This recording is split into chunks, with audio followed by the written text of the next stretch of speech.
She's an award-winning writer, a hunting guide, archery and rifle instructor, keynote speaker, and all-around outdoors woman who encourages you to get outside, hunt, fish, shoot, and savor all that life has to offer. And now, here's your host, Mia Anstine. Hey guys, it's Mia Anstine here. I'm so happy to be visiting with you again. Today I'm actually a little late with the podcast because I have been traveling and I'm in DC, and of course the computer's got to go on a blink when you're on the road, right? So I got you this new episode. I'm really excited about it. As we're visiting, as always, there are links in the show notes. If you are watching this online, you're going to see a couple of pictures. If you're not watching it online, stay tuned to the social media outlets. Mac Outdoors on Instagram, Facebook, and Twitter, and I will be sharing some of the pictures over there to promote this, and so you can see what we're actually talking about. And if you have any questions, please reach out. The email address is contact@miaanstine.com, or you can message on social media, as I said, Mac Outdoors, or look for Mia Anstine on most social media outlets. And without further ado, I hope that you enjoy this episode. And if you do, remember to go and share it with family, friends, or a loved one who you think might enjoy it as well. This summer, whether you're at the range or in the field, WSI Sports' Hypertech bamboo tanks, tees, and leggings will have you covered. Visit WSISports.com and use Leah's affiliate code, LLCO10, for 10% off your purchase. All products are proudly made in the USA. WSI is bringing back pride in American-made clothing. Again, that code is LLCO10 for 10% off your order at WSISports.com. So Bob, I mean, I don't know, you guys can determine who wants to go first and that kind of stuff, but I was hoping to get just a little bit of background so that my audience can know kind of who we're talking to. Okay, well, you want to start? We can start in Cuba, where he was from. Yes. He was from Santiago de Cuba, which is on the, I guess, southeastern end of the island. Right. And part of the reason why I wrote the book was from his stories in Cuba, where The Old Man and the Sea was written. So we kind of had like a natural fit, for his stories and the book, which was also written in Cuba. So, okay. And so your book was written in Cuba, or The Old Man in the Sea? The Old Man and the Sea was written in Cuba. Yeah. But okay.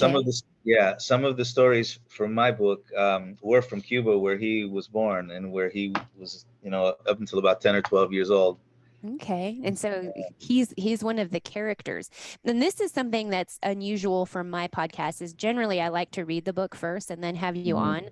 But it is fishing season, and it's the time of year where we should be headed out to, one of my dreams is to go fish for tarpon in, down in the Gulf or somewhere, wherever Tarpon, they're at. It's a good fish. Yeah. It's a good game fish. Yeah. So when you started the book, I mean, I've kind of done some background and research on your website and that kind of stuff. And it looks like this book is a bestseller already, or it's well on its way to being a bestseller. Can you tell my audience the title of the book and kind of give them a brief summary about it? Well, the title is called A Flicker in the Water. And the title came up by a battle that we had with a yellowfin tuna. What we think was a yellowfin tuna. It may have been a bluefin tuna. We don't know. But in the Gulf of Mexico, we were fishing the oil rigs in Louisiana, which at certain times of the year hold all kinds of tuna. So we fought this tuna for well over an hour, almost 2 hours, and it almost spooled us. It almost took out all the line where we couldn't retrieve it. Finally, we were able to corral the fish, and I won't tell you how it ends. You'll have to read the book, but that's what the inspiration for the book was. And here's the cover of the book. Very cool. And did you design the cover? No, I found it on Pixabay, and I looked all over. I saw that Goliath grouper, and I said, man, I got to have that cover. So I looked around all over the place to see where I could find it. And finally, I was able to track it down to an aquarium in the Netherlands, of all places. Yeah, I looked through marinas, aquariums, seaports, all over the place here in the U.S. because I figured I didn't even think about looking out. But then I said, let me try something else. So I tried that, and in the Netherlands in an aquarium. Very cool. Yeah, I was curious when I first saw that. I was like, wow, that thing is huge. And yeah. Yeah, you know what's funny about them is they're not a real deep water grouper either. You can catch them around the bridges and the pilings, like near the beach. Okay. Yeah. Pretty cool. So do you currently live near, I mean, the book is about saltwater fishing, I take it. Mostly, yeah. There are some freshwater stories, but mostly saltwater. One thing freshwater that I learned from writing the book was the Sea of Galilee, where Jesus and Peter and the disciples fished, is actually a freshwater lake. I didn't know that. Yeah. Yeah. I learned that in like fifth grade. And that's amazing that I remember that. But Yeah. I guess I grew up in Colorado and Yeah. they talked about fresh water and, salt. I had been to the ocean, so I knew the difference, but that was kind of interesting that that's Yeah. fresh water. Do you live near the ocean? Is that partly why Oh, you yeah, yeah. I can see it right from my balcony right here. really? Yeah, yeah. We live in Destin, Florida, which is on the northern Gulf of Mexico Oh, in the cool. Florida Panhandle. That's very cool. So Yeah. you're out there every day, I take it? Well, we used to be, not as much these days, but yeah, we used to go all the time. All the stories are in the book. Yeah. And so, I Yeah. mean, you obviously have a passion for fishing and Hmm. it came from Bob Senior. It Hmm. is fishing something that you look at as a means of just recreation and get outdoors, relax, or what was the means for fishing?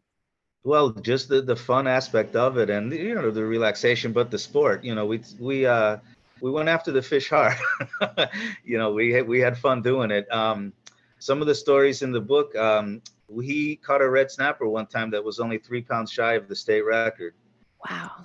Yeah, yeah. Another time he caught an amberjack, 110 pounds, which for an amberjack that's big. And I gave that one a name. I called him Marble Eye because when he came up, he had one eye looked like a marble. It had no pupil.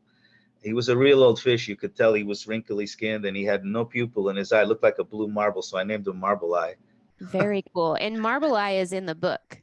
Yeah. Yeah, I haven't, as I said, I haven't yet read it. And what I'm wondering is maybe what I'll do is assign the book as maybe the June book of the month. I have a book club and maybe I can assign it for June. I already have the May one and we're a little close. I probably won't get this edited before then. So, Oh, that would be um, nice. Thank you. yeah, so maybe we'll do that and then I can actually read the book because as I said, Yeah. normally I read the book and then have someone on, but I was really excited about your book. When Mhm. you wrote it, I understand you're sharing stories. Are some of them fact and some fiction, or is it all reality? It's a collection of stories. Some of them are facts, some of them are nonfiction, our own stories. And then there are other ones that are fiction, like I talk about Poseidon, I talk about Christopher Columbus, I talk about pirates a little bit, that sort of thing. But I blend them together and I make them all fit in a way that I think is interesting to the readers. It makes a good flow. Yeah, Cool. yeah. Very cool. Did you have to do a bunch of research to find the other stories, or were they stories you'd already heard when you were growing up? Some of them I had to do some research. Some of the interesting things that I learned in the book, like I learned how the currents in the Gulf of Mexico run. I don't know if you've heard, but have you heard of that sargasso bloom that's happening where the Atlantic Ocean is filled with sargasso right now, and it's about as wide as the United States, and it's supposedly coming up towards the Gulf.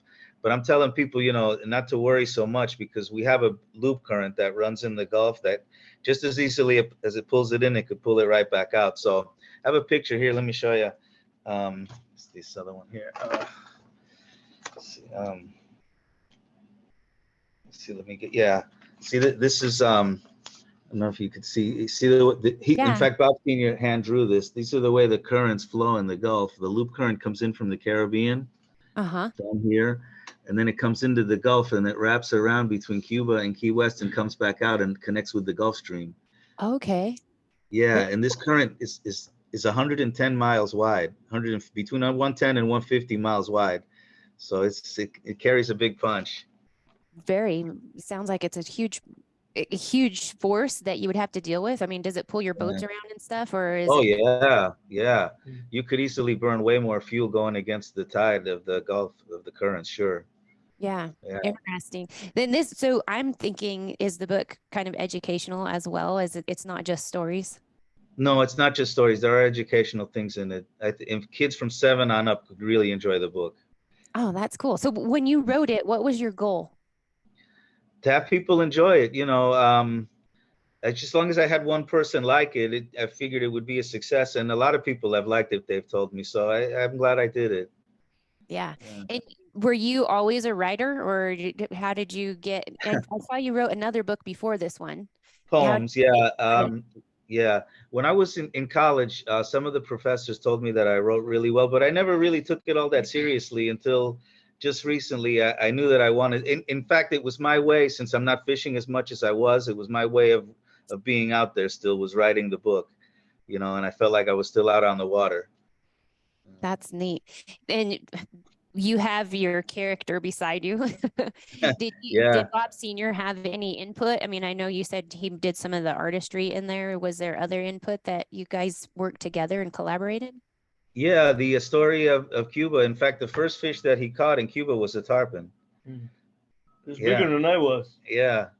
I was around 10 years old, and this thing was actually longer than my height.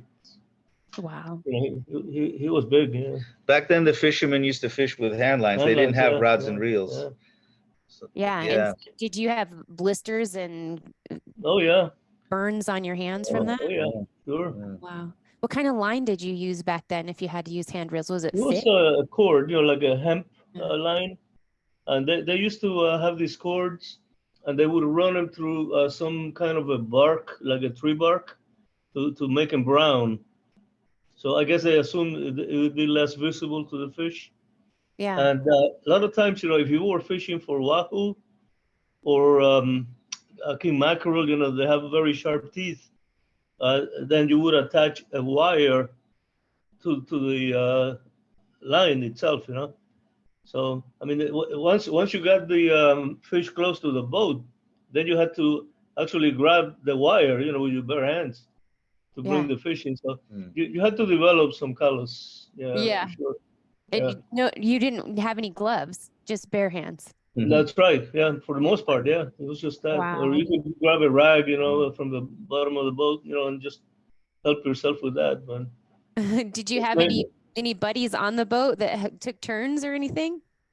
not necessarily. No, No. no. It's usually, like I used to go out sometimes on a rowboat, with a friend, and we would just row out, and then we would kind of like go with the currents, and we'd catch fish that way.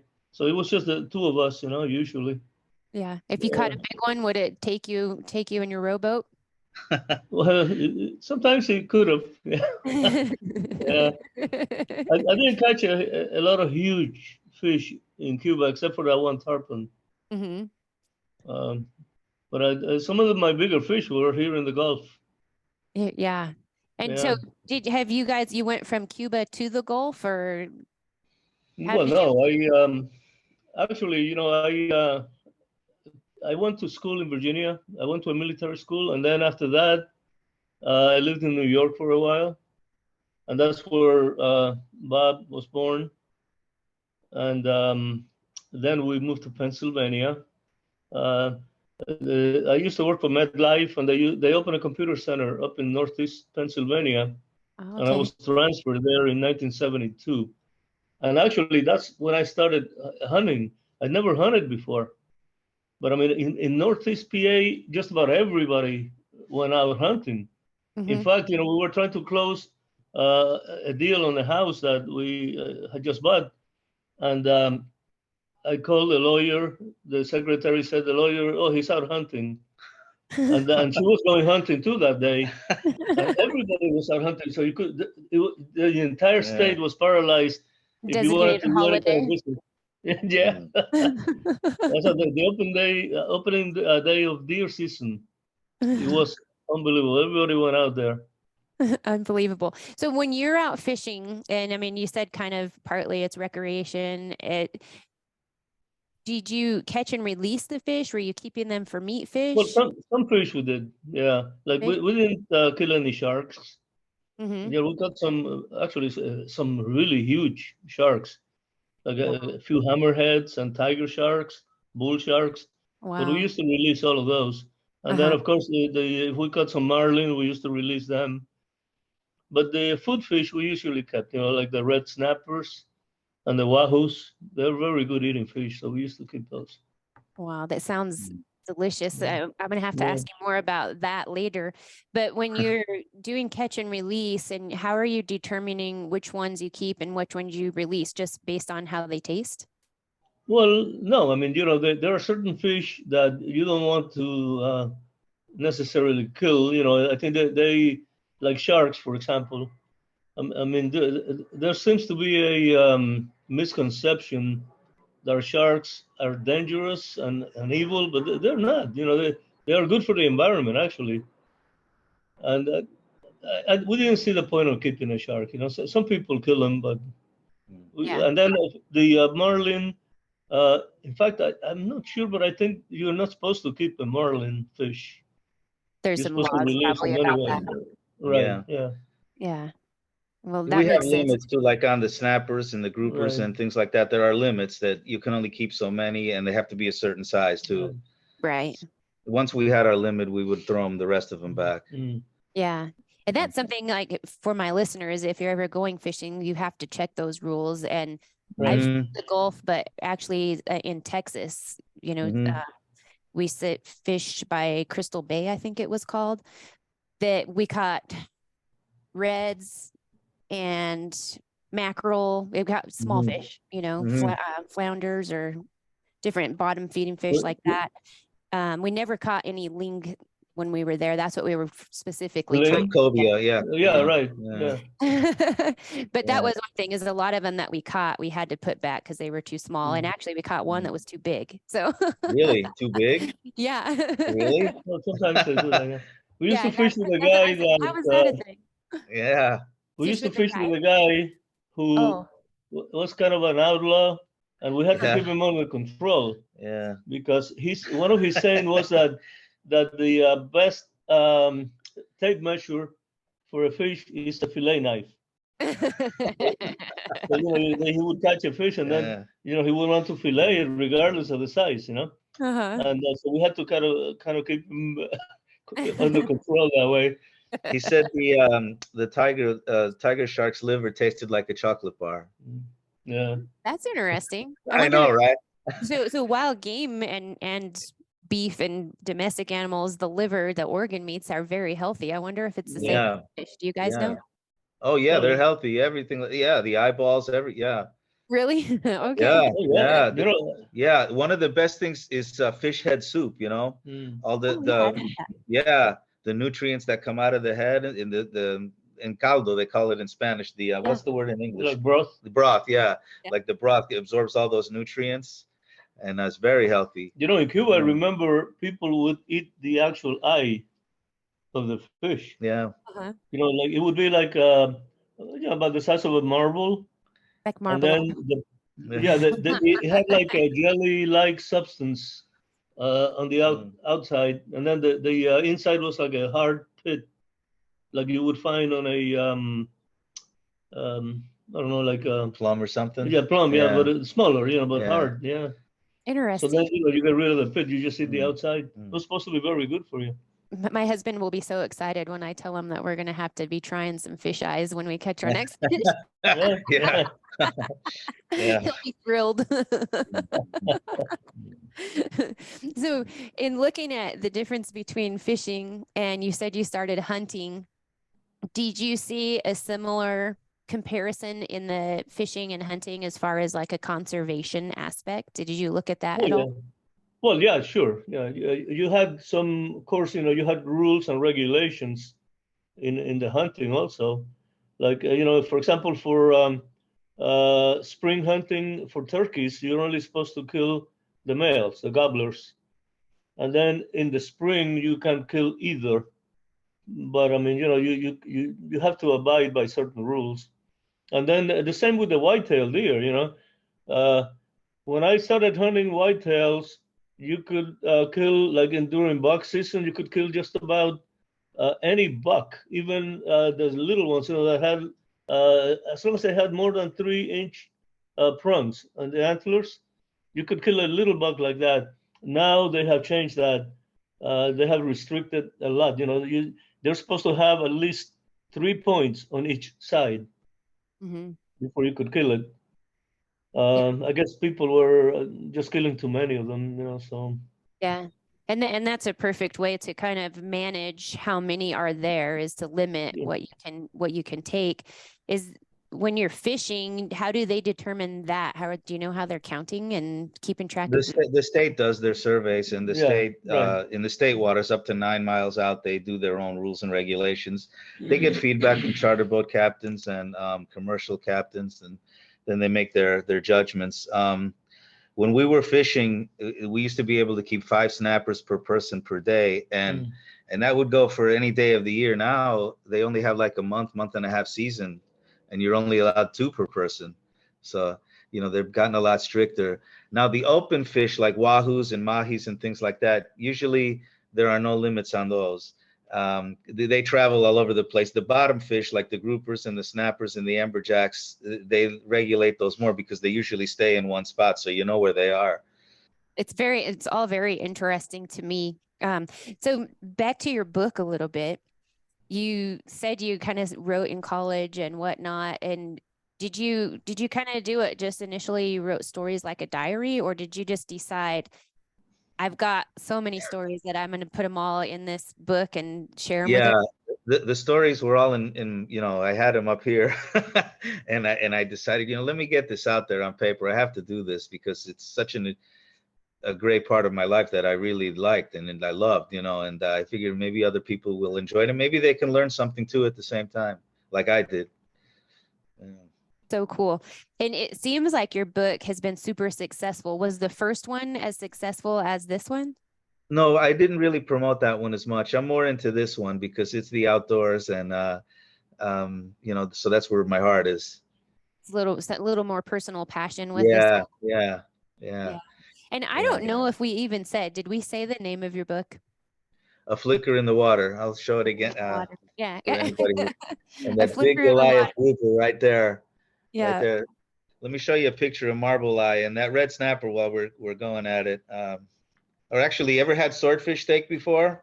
I have. You have, yeah. Here's a swordfish we caught one time. Oh, very cool. Yeah, yeah. Let me get marble eye here for you.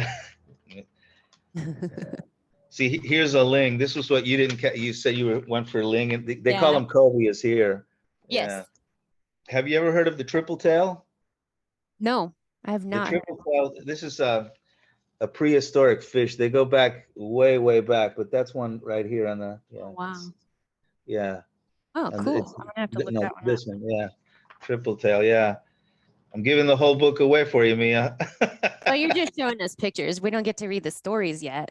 Yeah. See, here's marble eye. Oh, nice. Yeah. Yeah. Wow. Very cool. Yeah. I love big fish. And I guess because I live in Colorado, so it's, Yeah. we have some okay catfish. They're not even big. The Oklahoma people would laugh if they're listening right now. They're laughing at me. With your book, putting it together, how long did it take you to get all the stories drafted and put into a book? It took about a year after the editing and the rewriting and the things I wanted to add or take out or getting the flow correct. It took about a year. Yeah. And did you it's want to do better it to on do your it. own? No, I did it through a publisher called Mindster Media. I did my own editing though. They did the proofreading and they suggested changes in the flow of the thing. I mean, and I suggest everybody should do that because it's hard to do everything yourself. Right. They had a team of people in place that helped me out with it, and I'm grateful for that. I thought it was a finished product when I first wrote it, but it wasn't. And they just make it better. So I They actually make it better, yeah. I'm an outdoor writer, and I Yeah, have editors. I have friends that have written stuff and they get so mad at the editors. And I'm like, the editors make me look good, yeah, yeah, yeah, yeah, I'm good by myself, but they make me look better, yeah, The yeah, editors are a blessing. yeah. And were you That, going to that say bird, that bird you have behind you, is that a stuffed bird? it's a quail? The That's, quail, okay. yeah, you're the first person to ask. This is a quail my daughter bought for me, and it's wood. I believe it's mesquite wood. I'm not certain. Mm. She bought that for me, and it's signed and numbered, but it's kind of challenging to read on there. It's by an Ochoa, somebody named Ochoa. Carved that. Yeah. Here's what our pass looks like in Destin. We head out to the Gulf of Mexico through this pass. Okay. Wow. Yeah.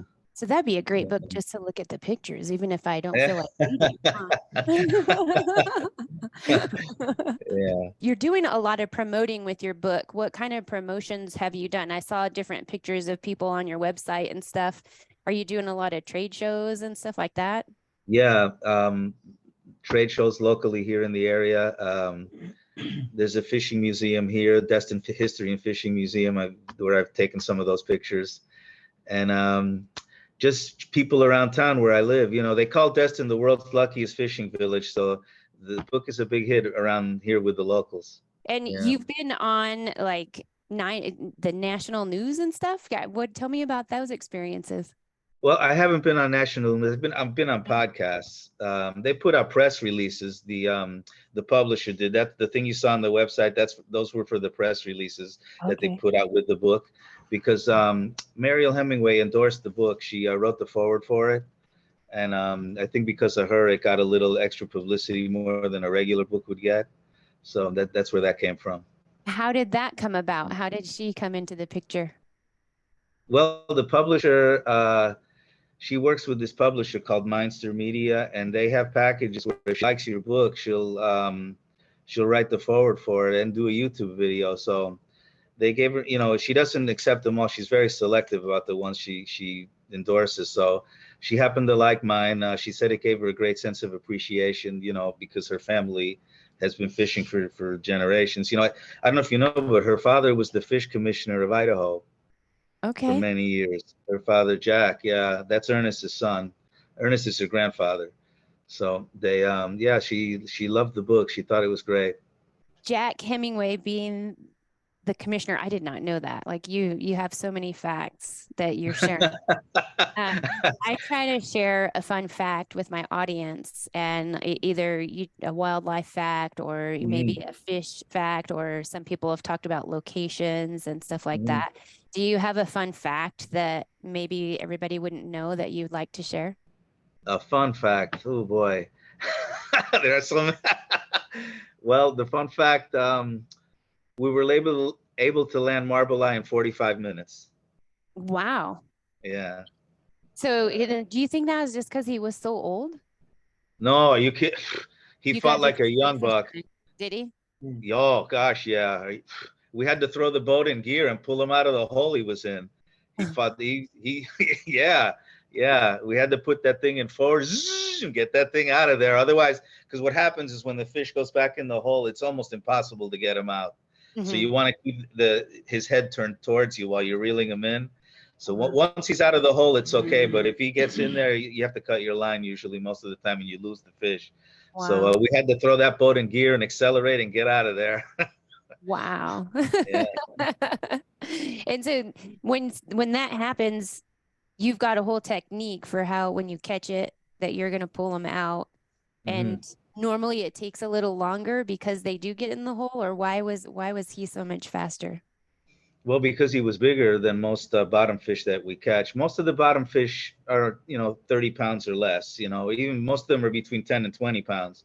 Sometimes you might catch a nice grouper, 40, 50 pounds, or an amberjack 50 or 60. But an 110-pound amberjack like Marble Eye was, that took a little special effort.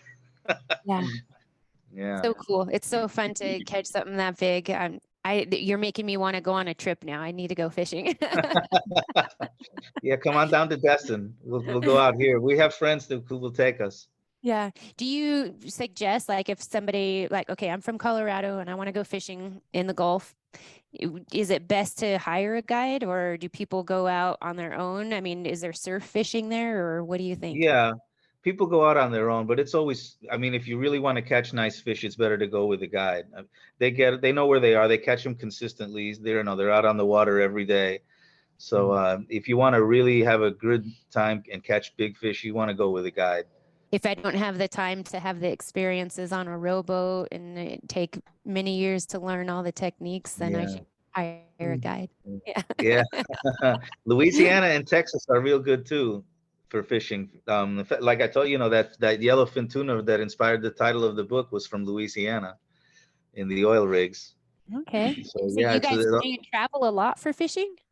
we used to go from here to Louisiana. We've never fished Texas. We have fished in the Keys though, and the Keys are very good too. Love the Keys. There's a few stories in the book about fishing in the Keys. The Bahamas are really good. We used to fish in the Bahamas when I was younger. When my dad was in New York, we fished in New Jersey a few times. And Big bluefish. yeah, bluefish. Yeah. Yeah. There's a story in the book too about an April Fool's Day fluke that he caught one time. Should I tell you that one real quick? Or do you want Sure. to tell it? He was Yep. there, so maybe he could tell it better. I went out on a party boat, and there were a bunch of boats that went out that day, and we were going for flounder and fluke in New Jersey. And after the day was over, all the boats were in except for one, and I brought in my fish, and it was the biggest fish of everyone. Everybody put $1 into the pool, so there were several $100s in there. So they were waiting for the last boat. When that last boat came in, somebody walked out with a fish that was about 3 times bigger than mine. But it turns out that they were just April Fools. yeah, they were pulling a prank. Yeah. It wasn't a real made out of, fish? no, It it was was- made out of rubber. And I stood there. I was wondering what's going on here, and then they started laughing. So I won the pool. I was only a young guy, and I had a wad of $1 bills that I couldn't even hold in my hand. I was so excited about that. And then, of course, with the fish, we went home and filleted the fish and ate it. So that was a nice experience. He had just come from Cuba, then, and it felt to him like winning the lottery. I bet. Yeah. So cool. So you filleted it and ate it. Oh, Tell yeah. me, with all the fish that you've caught, what do you think is the best tasting fish? Like, what's your favorite? Well, there's some that are close, like the wahoo is Yeah. very good. Wahoo. I think wahoo Yeah. may be about the best. Red snapper is good, and grouper is good. They have a variety of grouper that's called scamp, Uh-huh. and the scamp is really mild tasting, really good. The scamp is usually not as big as the gag groupers that we normally catch here, but they're a good game fish too. Like they're called all bite, no fight, because when they first bite, they give you a really hard time, but then after a few seconds, they just give up. So they're easy to bring in. Interesting. And very good eating fish. Yeah. Yeah. They're very in very deep water too, though, usually. Yeah, for a small fish. Yeah. Yeah. I mean, you can catch them anywhere from 5 pounds to 30 or 35. Yeah. Do you have a favorite way to cook the fish or a favorite recipe? Not exactly. I like them blackened. No, blackened. with a Yeah, that's little right. Blackened is very good. Yeah. With a little Creole powder, man, that's the best. The best for Yeah. any of them. For most of them, Pretty yeah. much, yeah. And the mahis are very good too. Yeah, the blackened, swordfish steaks, I just like those grilled with a little lemon. Uh-huh. I find swordfish a little bit too fishy for my taste. I'd rather have the wahoo, the mahi, and the red snapper. Mm-hmm. And there's daily limits on those because everybody likes them, isn't there?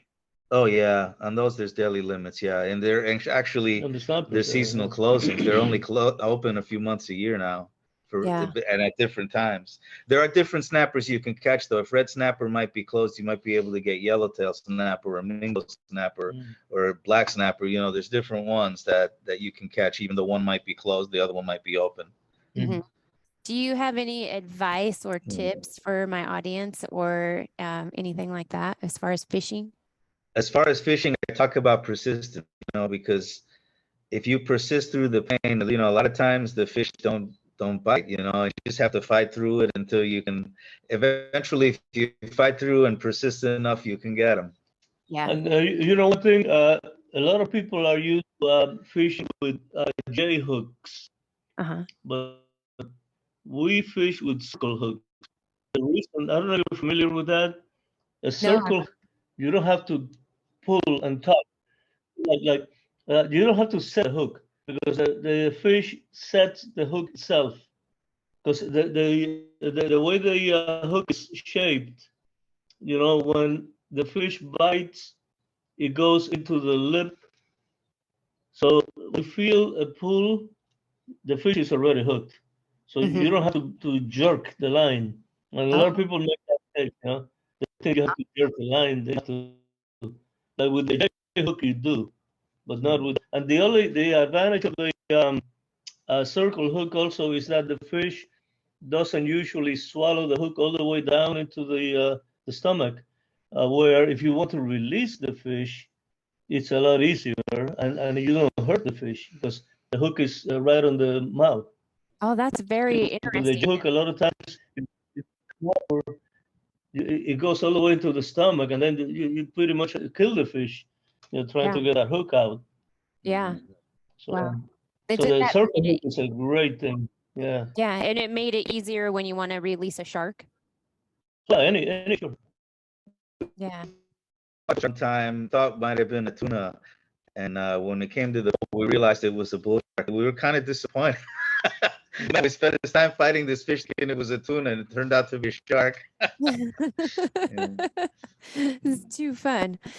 Before I wrap things up, I just wanted to ask you if you would share with my audience where they can find the book or where they can find you. And so, like I said, I'm going to add it to our Book of the Month Club, to our reading list for sure. But if we could find I want to send you a complimentary copy too. If you could give me your address, I'd love to send you a copy also. Okay. But yeah, your listeners can find me at flickerinthewater.com is my website. There's all kinds of information there. There's links to Amazon and Barnes & Noble where you can get the book. Or you could go directly to Amazon or directly to Barnes & Noble or Books A Million, wherever our books are sold. If you put in a Flicker in the Water, you can find them there. Or like I said, my website is flickerinthewater.com. No A on the website, just flickerinthewater.com. Yeah, Mia, if you give me your address, I'll send you a complimentary copy. I appreciate you having us on and putting me on the book club and all that. You bet. So. My address, I'll give it to you. It's P.O. Box 31, Ignacio, Colorado, 81137. All right, Mia, that sounds good. Yeah, thanks for having us on. We really appreciate it. You bet. Do you want to give any shout-outs for your social media or anything like that? Okay, yeah, I'm on Twitter, Flicker in the Water, or my name Bob Gonzalez with a Z. A lot of people tend to put that S on there, but it's Gonzalez with a Z. I'm on Instagram, Flicker in the Water, Facebook. I think that's about it, right? And then the best way, you can connect to all of them through the website, though, flickerinthewater.com. That'll take you everywhere. And how about Bob Sr.? Do you have your social media? I don't usually do that. Yeah. All righty. Just sit in the background and enjoy everything.